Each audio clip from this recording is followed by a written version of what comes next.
welcome back to my channel. So in this video, I thought I would discuss some of my favourite childhood books. The books that I read growing up that have kind of left a mark on me, and which I have sort of good memories of. Most of these books will contain food, which I guess is hardly surprising considering that's my big thing.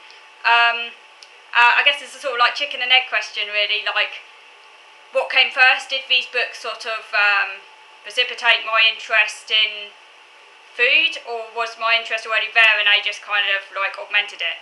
I guess, or it could just be a little bit of both, I guess. Two videos on this subject, and I might have to come back to this again next week because there are quite a few books and I've only touched on some of them in these two videos. So the first book that I remember with particular affection from when I was growing up is The Magic Porridge Pot, which is a classic children's sort of fairy tale. And I had the Ladybird book because when I was a child, a sort of young child, I was really into the Ladybird book series, which have sort of actually made a comeback now. They're actually highly collectible now. It's a shame I actually don't have any because my mum got rid of them when I was about sort of like 12, 13, I guess, because she thought that, you know, I was no longer reading them and I kind of outgrown them, and obviously by that age I was no longer into them, which is a shame because I sort of wish I still had them, particularly as they are now like collectible.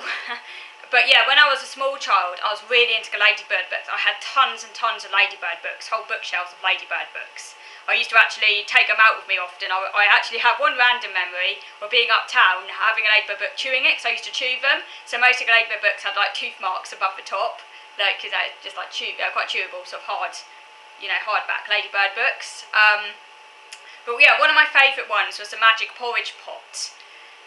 It's a German fairy tale recorded by the Brothers Grimm in the 19th century. It's about a poor girl who lived alone with her mother. One day the child went into the forest and an old woman gave her a little pot which would make porridge whenever she said, "Cook, little pot, cook." But when she said, "Stop, little pot," it would stop cooking.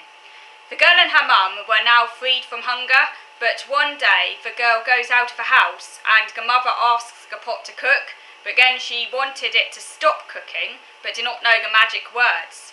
So it went on cooking until the whole house was full of porridge, and then the whole street.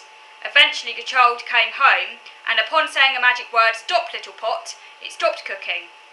And then everyone had to eat the porridge that had, you know, because the whole street was swimming in porridge, so people had to eat, literally like eat to get away home.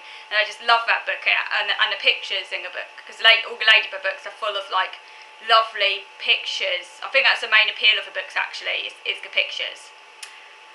So number two, Stone Soup, another classic childhood read, again which I had in Ladybird book form.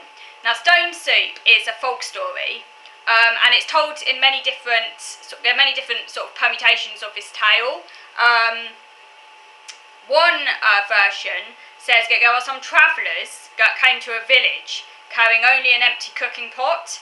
Upon their arrival, the villagers are unwilling to share any of their food with the hungry travellers, so the travellers go to a stream and fill the pot with water, drop a large stone in it and place it over the fire. A villager asks what they are doing. The travellers answer that they are making stone soup, which they would love to share with the villager, although it needs a bit of garnish to improve the flavour.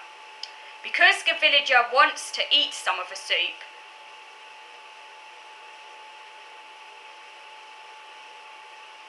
they hand over a few carrots. Another villager asks about the pot, and the same scenario occurs again. So the villager hands them some seasoning. Each villager ends up adding another ingredient. Eventually, the inedible stone is removed from the pot and the lovely soup is enjoyed by everyone. In this way, the travellers trick the villagers into sharing food, and sharing is the moral of the story. That's a great thing about fairy tales, they all have morals.